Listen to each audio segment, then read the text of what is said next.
Periodismo objetivo, responsable y equitativo. Luego de más de 10 años, el Metro de Quito fue inaugurado oficialmente. Los ciudadanos llegaron a las 15 estaciones para utilizar el primer sistema de transporte subterráneo del país. Vamos más allá de la noticia. Notimundo Estelar en FM Mundo con María del Carmen Álvarez. Saludamos al economista Víctor Hugo Villacrés, gerente del Metro de Quito. Economista Villacrés, muy buenas noches y gracias por acompañarnos. Le saluda María del Carmen Álvarez. ¿Cómo está María del Carmen? Buenas noches. Un saludo a la gente que nos escucha a través de FM Mundo y que también nos sigue a través. Economista Villacrés, sí son ya más de 10 años y varias administraciones las que han pasado para que finalmente pues inicie la operación comercial del Metro de Quito con varios atrasos registrados. Parece que ahora sí es una realidad para los ciudadanos de la capital. Claro que esperamos que ya no se suspenda nuevamente este servicio. Sí, María del Carmen, el saldo hasta esta hora es positivo. Hemos iniciado funciones como lo habíamos programado. De hecho, el cronograma se nota claramente el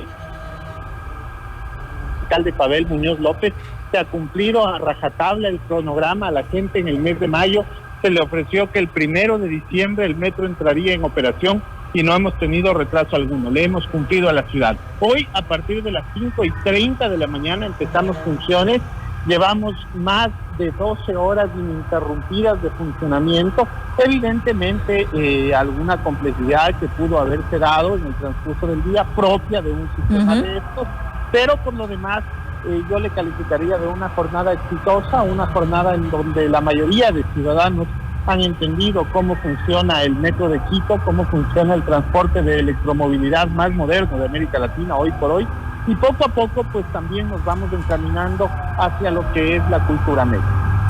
Economista Villacrés, ¿cuántas personas han utilizado hoy el servicio hasta el momento, el servicio de transporte? ¿Es posible tener este dato actualizado a esta hora?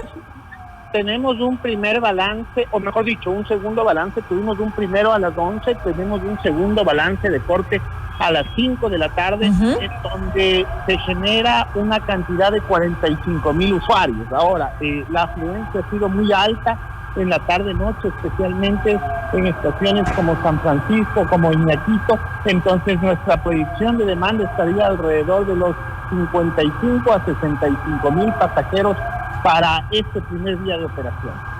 ¿Y cómo ve usted este número, tomando, digamos que fuera de eso, de unos 60,000 usuarios finalmente que utilizaron el servicio de transporte este primer día, ¿no? De inicio de operaciones comerciales?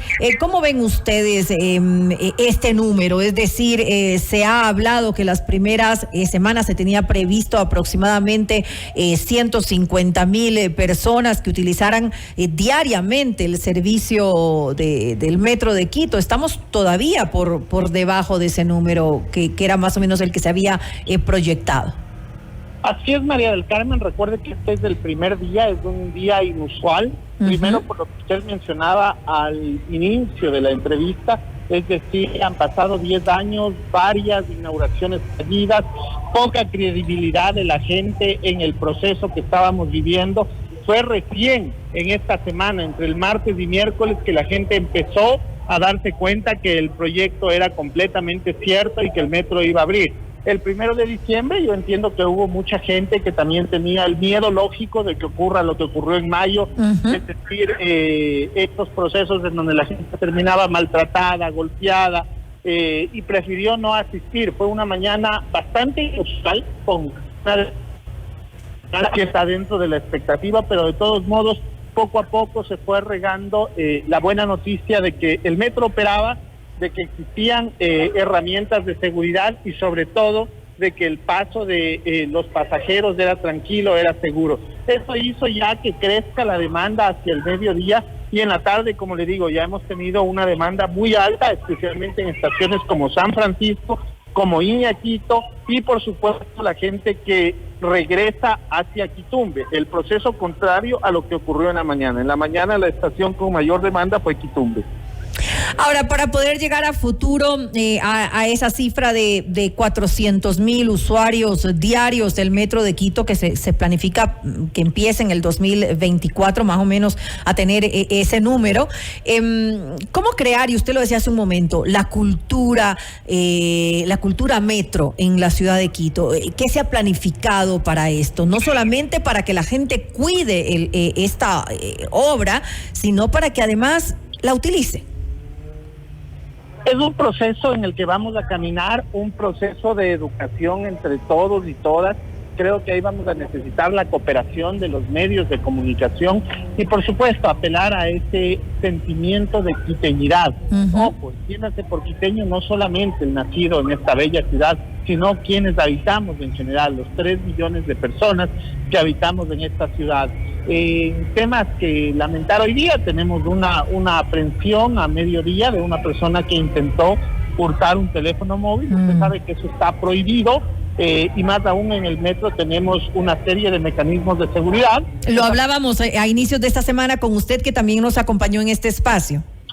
Exactamente, entonces esa persona ha sido aprehendida, nosotros estamos siguiendo de oficio la denuncia respectiva y que quede claro que este tipo de comportamiento es intolerable y no va con la cultura metro. Y después en la tarde también alguna persona que estuvo en algún desmán y que también ha sido detenida, nos aprestamos a poner la denuncia. ¿Qué le quiero decir con esto? Fíjese que el sistema en términos de seguridad ha funcionado, ha sido efectivo, nos ha dado la tranquilidad y nosotros desde el departamento legal y desde la parte administrativa seremos muy severos en seguir la regulación que tiene el país con el objetivo de evitar que este tipo de malos elementos, digo, de malos ciudadanos que son contados.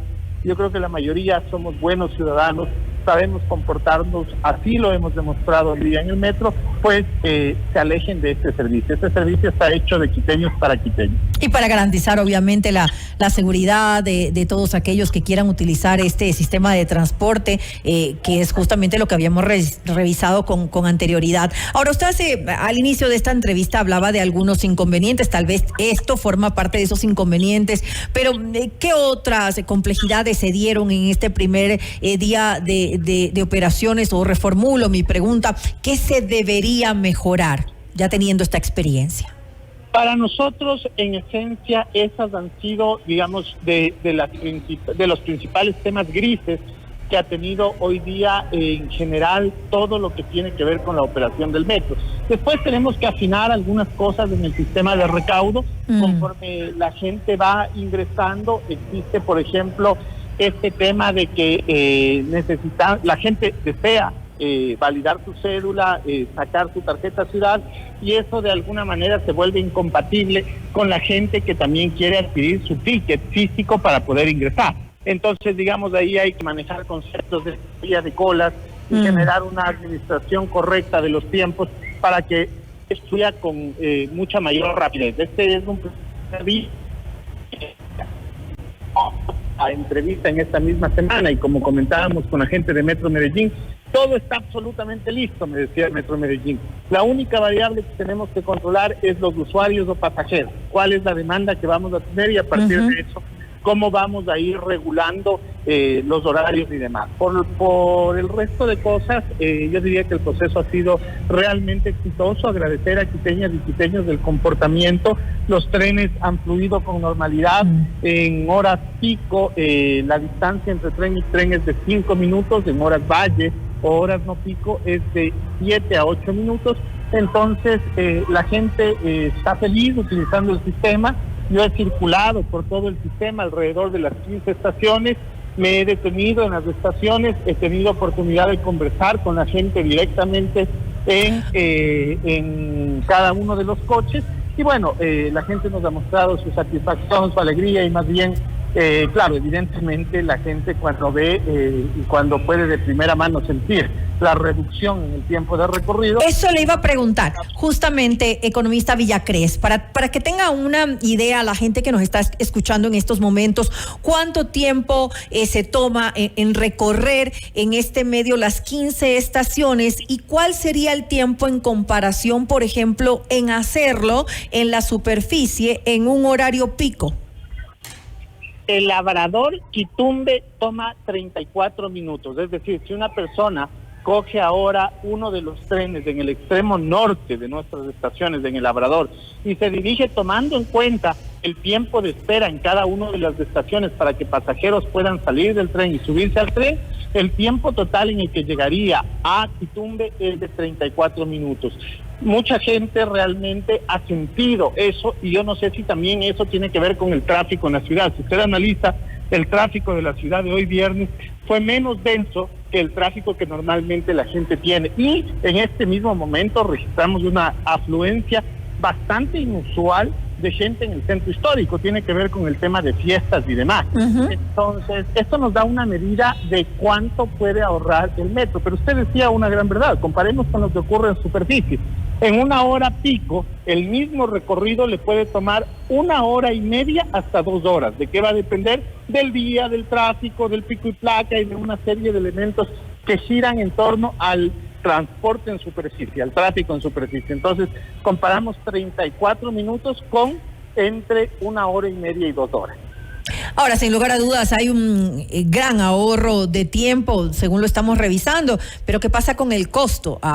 ¿Amerita, digamos, comparando con la utilización de los buses en la superficie, el costo es accesible para los ciudadanos? Indudablemente, si comparamos la tarifa a nivel de América Latina, es decir, a nivel de Sudamérica, tenemos una de las tarifas más económicas hoy por hoy, comparado con el resto de metros o el resto de transportes subterráneos de acá de la región. Pero adicionalmente a eso, los economistas, cuando hacemos una valoración de los servicios, decimos el bien más escaso que la gente tiene es el tiempo, es lo único que nadie puede comprar. Seguramente la gente no quisiera envejecer, pero digamos que ese es el camino ineludible de la vida. Entonces, el recurso más escaso que tenemos es el tiempo, y si la gente puede ahorrar, digamos, en promedio 2 horas diarias, una en el recorrido de ida y otra en el recorrido de regreso, le estamos devolviendo calidad de vida. Además de esa calidad de vida en términos de tiempo, estamos reduciendo emisiones, reduciendo contaminación, generando una ciudad más amigable. Es decir, otro será el Quito que nos espera a partir del 1 de diciembre. Yo entiendo que la gente está ilusionada con el sistema, pero más allá de la ilusión propia de tener el sistema de metro en la ciudad de Quito y que seamos la 6ª capital de Sudamérica en tener este metro, pues lo más importante son todos estos beneficios que están asociados al uso del transporte en la ciudad. Ahora, posteriormente, ya se ha dicho que se contemplaría ampliar la línea del metro. ¿Cuándo se empezaría a planificar esto y hacia dónde? Hacia allá iba mi afirmación hace un momento, María del Carmen. Mucha gente dentro de coches nos ha dicho eso. ¿Cuándo nos vamos a la Ofelia? ¿Cuándo llegamos a Carapungo? Es decir, la gente está muy emocionada.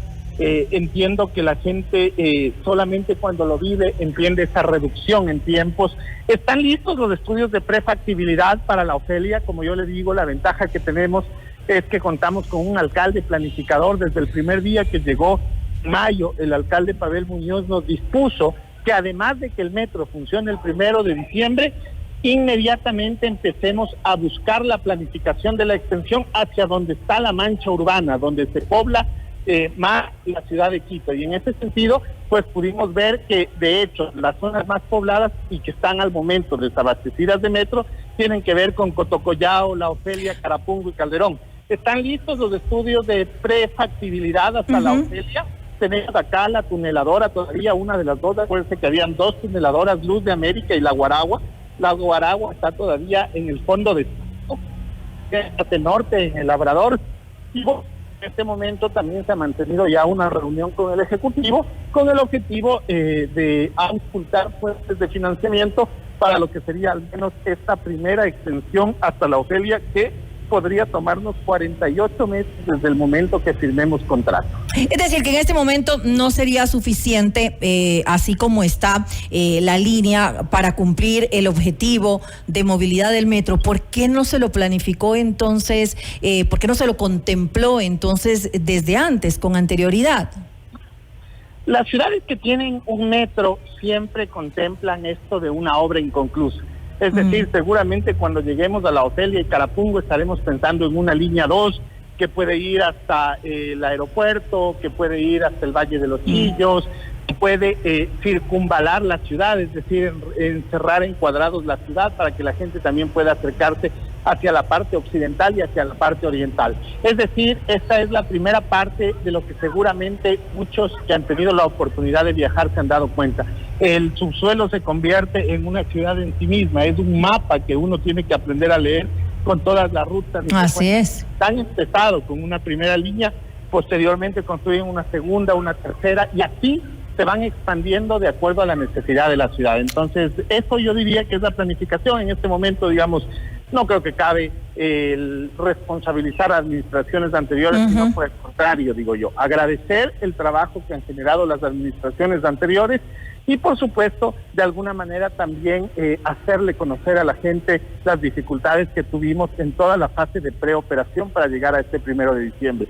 Cuando uno habla de este proyecto, tiene que reconocer a los 5 alcaldes que han pasado en el proceso, a los diferentes gerentes de la empresa. Yo creo que todos, de mayor o menor medida, han contribuido, y en este momento, digo yo, es la obra que debe unirnos a los quiteños y las quiteñas. Tiene esa oportunidad a nivel geográfico de unir el norte con el sur, de unir a los villistas con los auquistas, de unir políticamente a los de izquierda con los de derecha y centro. Es decir, esa oportunidad en una ciudad tan política como Quito, generar una democratización a través del transporte público. Yo creo que hacia allá debe ir encaminada también la cultura médica.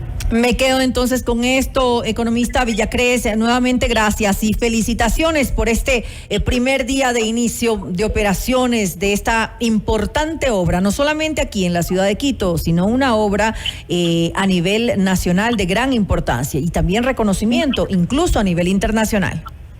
Muchas gracias, María del Carmen, y yo creo que esa felicitación se la merecen hoy las quiteñas y los quiteños que fueron los que inauguraron las 15 estaciones. Un abrazo grande y una linda noche. Una muy buena noche.